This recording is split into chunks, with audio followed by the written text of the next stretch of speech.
I'd like to congratulate Paddy Pimblett for winning Employee of the Month with Big Daddy Dana. Like Ariel Helwani in particular, like he loves earning money off fighters. Every decent job he's had, he's been sacked from. You know what I mean? Like, and now he's just a biased content creator. Yeah. He uses fighters for clicks, uses fighters to make money, and then tries to have the audacity to talk about the UFC and yourself, saying that they don't pay the fighters enough. You know what I mean? Start paying people for these interviews, what you make thousands and thousands and thousands of pounds on, and you're doing it for exposure.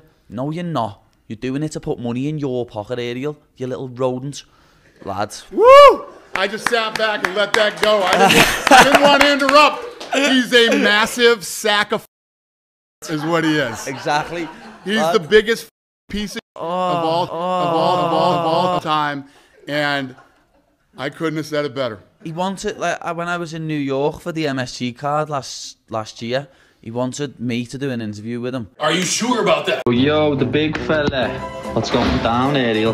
Just thought I'd let you know, lad. If you wanted to say hi or do anything with a man, I'll be in NYC in November. I think I'm going to be there from the 3rd to the 6th in New York, 2 separate occasions, just in case you want to see your mate, you know what I'm saying? So you can see them both kind of just shitting on him, saying that he's taking money away from the fighters and he's using them for views. So Ariel Helwani has been in the game since 2006. Like Paddy had said, has had gigs before in MMA journalism and has been let go of those throughout the years. But if I'm not mistaken, his gig at MMA Fighting is a journalism gig. He just has his own show. So that kind of confuses me how he says he's not a journalist anymore. He's just a content creator.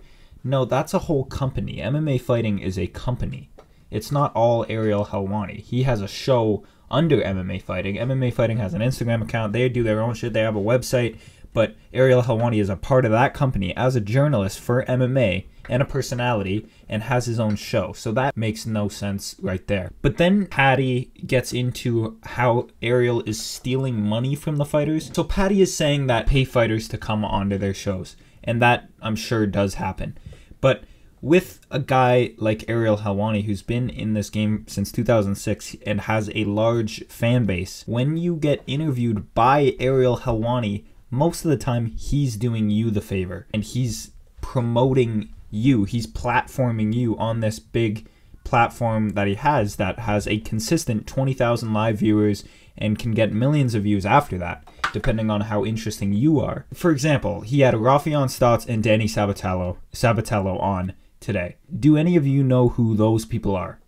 And if you do, I'm sure you're a pretty hardcore MMA fan because both of those guys have like below 40,000 followers on Instagram. But they are competing in a big bantamweight title fight in Bellator, one of the biggest organizations in the world, but nobody cares about the fight. And Ariel Helwani on multiple occasions has promoted that fight, gotten people excited for it. They had a little confrontation that I'm sure built up some hype for people to want to see that fight. If you get past the level of Helwani in MMA, like I'm sure Paddy Pimblett is right now. Paddy Pimblett's a very famous guy. But once you pass that Ariel Helwani threshold where it feels like you're doing him a favor, Ariel doesn't like beg these guys to be on. He has some of those guys on. What builds rapport is he'll have these fighters on from when no one wants to interview them. It's giving them a platform that they aren't gonna get otherwise. Obviously, he's not going to pay for their time. He's interviewing them on his show. So if they want to be on his show, he can ask. It doesn't have to be a paid thing. What's being paid to the fighter is a platform. What Paddy's saying there is kind of stupid to me. You can see Paddy was saving that up so he could lick Dana's ass, basically. And I like Paddy. Paddy's a good guy. I like his character, and I like what he's done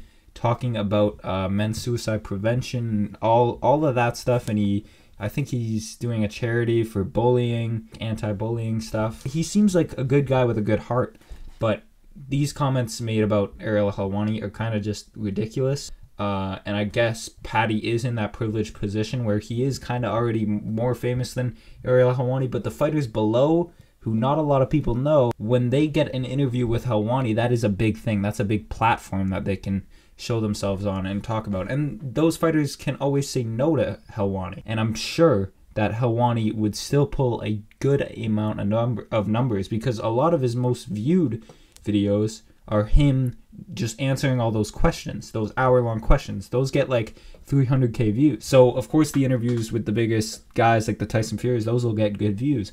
But Ariel Helwani is a mainstay and a personality in MMA. And then Paddy is trying to defend fighter pay by saying, how can you be talking about fighter pay? You steal money from the fighters, which is like, it's just like, bro, you're co-headlining their pay-per-view. You are the draw at this pay-per-view. People don't care about casuals don't care about the vacant light heavyweight title fight. They don't care.